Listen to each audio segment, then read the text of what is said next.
the situation in eastern Indonesia, in Papua, we have seen incidents of torture, human rights abuses carried out by security forces against indigenous Papuans.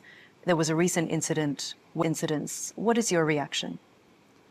We have taken measures to punish our security forces who have violated.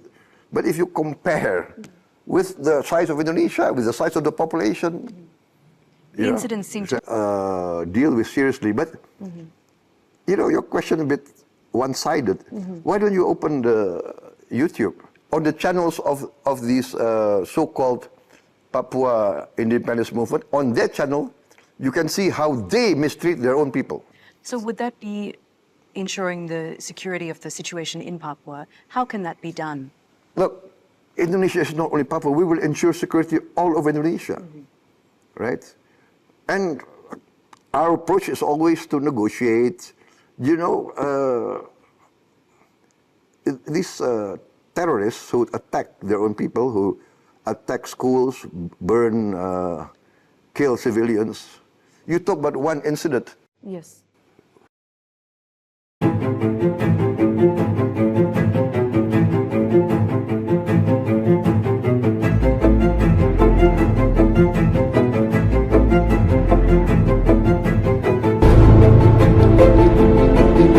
Ketika bersuara dan bernada, mereka bisa berjanji dan memberikan asa adalah mainan mereka.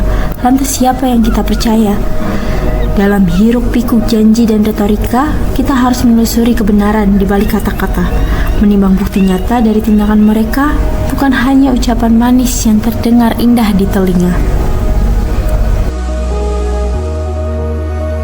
Jenderal Agus Subianto menjelaskan mengapa pihaknya kembali menggunakan istilah Organisasi Papua Merdeka atau OPM untuk kelompok kriminal bersenjata atau KKB di Papua.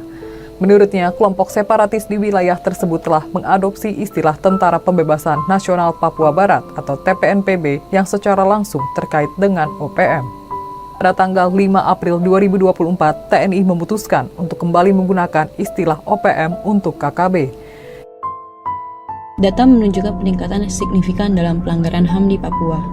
Sebagai contoh, data hasil riset di Australian National University yang dipublikasi dalam buku berjudul Torture and Peace Building in Indonesia, The Case of Papua menunjukkan dari setidaknya 431 kasus penyiksaan oleh aparat pada periode 1963 sampai 2010 di Papua, hanya 2 yang dilakukan terhadap milisi pro-kemerdekaan.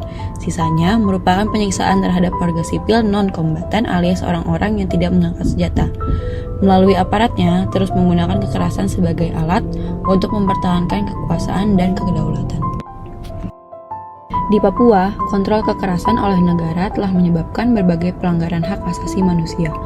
Aparat keamanan sering menggunakan kekerasan untuk menekan protes dan konflik, yang mengakibatkan penangkapan sewenang-wenang, penyiksaan, dan bahkan pembunuhan. Klaim pemerintah tentang jaminan HAM menjadi bahan jenaka yang tiada hentinya bagaikan mimpi. Lalu, apakah benar penjaminan hak asasi manusia bisa terlaksanakan? Dalam buku The Dawn of Everything karya David Graeber dan David Wengrow memberikan wawasan penting tentang kekuasaan negara. Mereka berargumen bahwa kontrol atas kekerasan adalah salah satu prinsip dasar yang mendefinisikan kekuasaan sosial. Graeber dan Wengrow menyebutkan 3 prinsip dasar kekuasaan sosial: kedaulatan, birokrasi, dan politik kompetitif. Ketiga prinsip ini sering diterapkan melalui hukum dan sistem yang mengatur penggunaan kekerasan yang sah, yang berujung pada kontrol dan dominasi. Graeber dan Wengrow menekankan bahwa kontrol kekerasan oleh negara tidak akan berubah tanpa perubahan mendasar dalam struktur kekuasaan. Untuk menghormati hak asasi manusia di Papua, solusi yang paling efektif adalah memberikan otonomi yang lebih besar atau bahkan kebebasan penuh kepada Papua. Graeber dan Wengrow berpendapat bahwa negara modern menggunakan kekerasan sebagai alat untuk mempertahankan kedaulatan dan kekuasaan. Mereka menekankan bahwa penggunaan kekerasan ini tidak hanya diterapkan dalam situasi konflik, tetapi juga dalam kehidupan sehari-hari melalui berbagai mekanisme hukum dan administratif. Dalam konteks Papua, Kontrol kekerasan oleh negara terlihat jelas dalam respon represif terhadap protes dan aspirasi kemerdekaan dan bahkan tindakan yang buruk yang dilakukan oleh masyarakat luar Papua. Ada nggak? Kalau soal dikekang itu kayaknya banyak banget.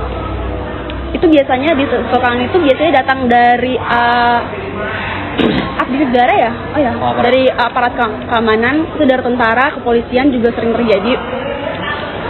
Nanti deh aku kirimin salah satu artikel yang bahas soal, jadi ada satu ladang di mana yang masyarakatnya itu nggak boleh marah, tanah itu diambil untuk dijadikan pembangunan karena masyarakat yang melarang akan dianggap sebagai OPM.